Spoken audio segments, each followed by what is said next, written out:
bersihkan mafia tanah dari istana. Itu 2018. Kemudian kenapa ini terjadi di FKMTI? Semua korbannya dikriminalisasi. Kita mau bawa bukti materi maupun bukti fisik tidak laku. Yang laku adalah siapa yang punya duit. Kalau korbannya itu tidak punya duit, habis. Jadi ini bapak-bapak sekalian di seluruh tanah air, ini sangat-sangat berbahaya. Bayangkan, saya akan bantah sedikit Pak Menteri Wamen tadi ya.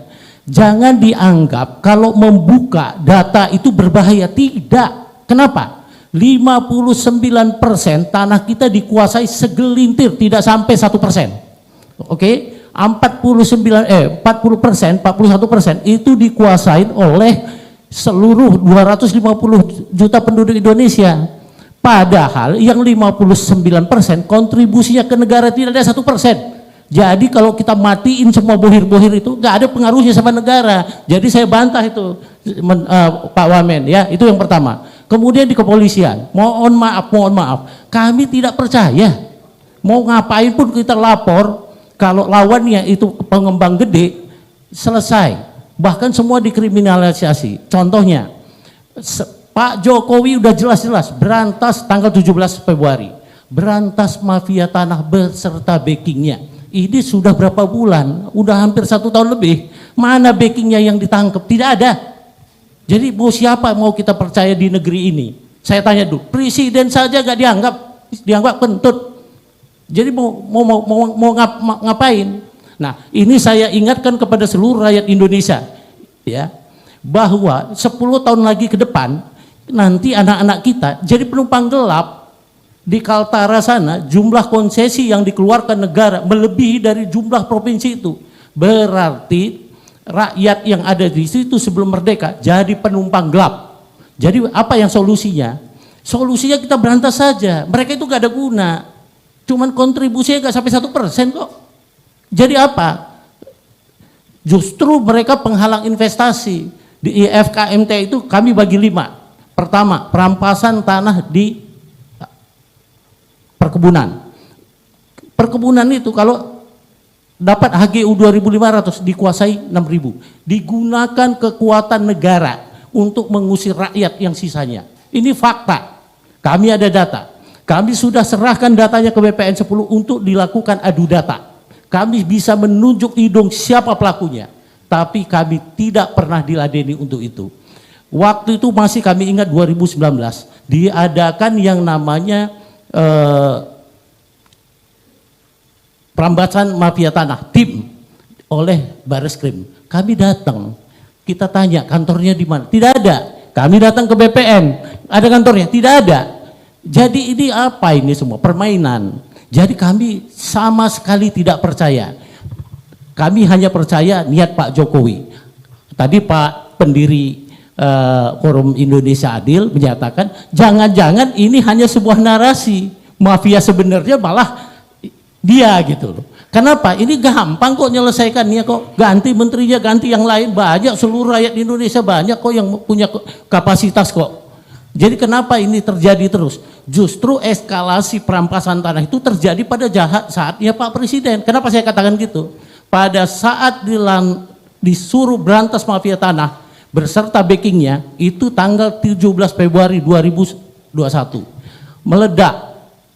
Sentul. Meledak di mana? Kami di FKMTI, saya sendiri langsung di SP3 pada laporan saya tahun 2010. Begitu juga kasus-kasus yang lain. Nah, ini sangat berbahaya saya katakan buat rakyat Indonesia. Nanti kita perang saudara. Contohnya, saya punya tanah asli, punya alas dasar hak kepemilikan awal. Oke, dia bisa rampas. Karena apa? Dia berkuasa, hukum semua dilanggar. Pada saat keturunan saya punya kekuasaan, ini akan diungkit kembali. Apa yang terjadi? Kita tidak berkesudahan terhadap masalah tanah ini ya. Ini kita ingatkan, tolong bapak-bapak penegak hukum, jadilah seorang negarawan. Tanah kita di 80%, Buya Sapi Imarif menyatakan 80% tanah kita dikuasai korporasi, 13% asing. 7% hanya 270 penduduk Indonesia. Ini kita bahaya. Ya, cara-caranya bagaimana? Simple, nggak usah rumit-rumit.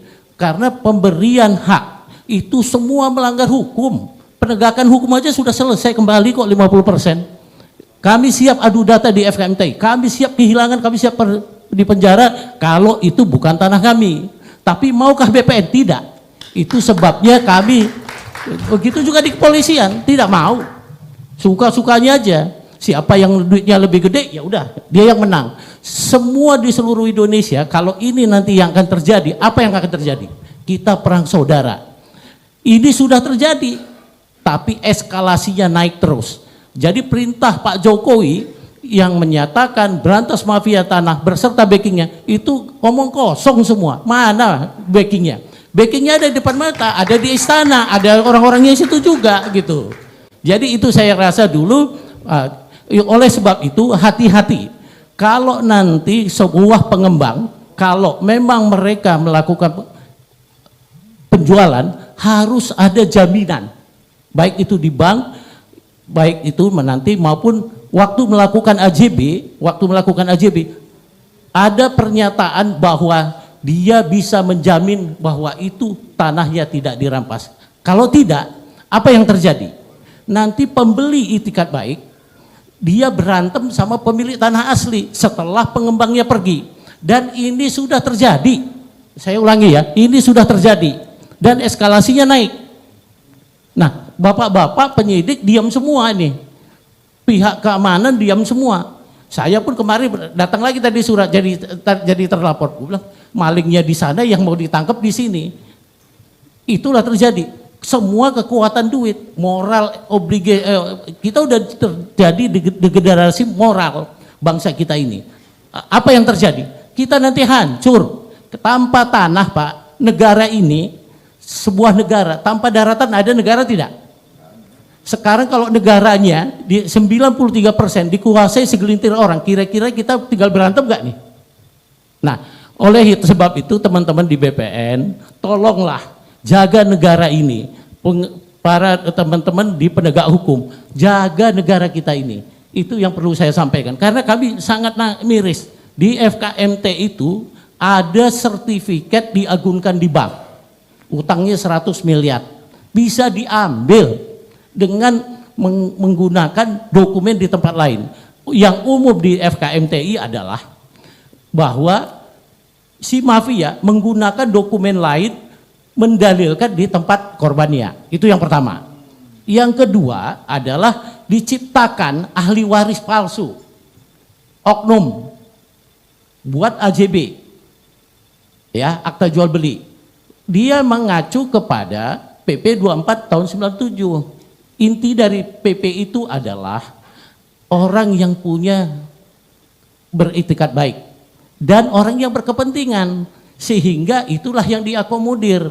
Kalau data kita antarkan pada penyidik, walaupun dengan bukti materi lebih dari 5, tetap kita dikatakan tidak menemukan unsur pidana. Padahal pemalsuannya jelas gitu loh. Tapi itulah yang terjadi dan semua tutup mata.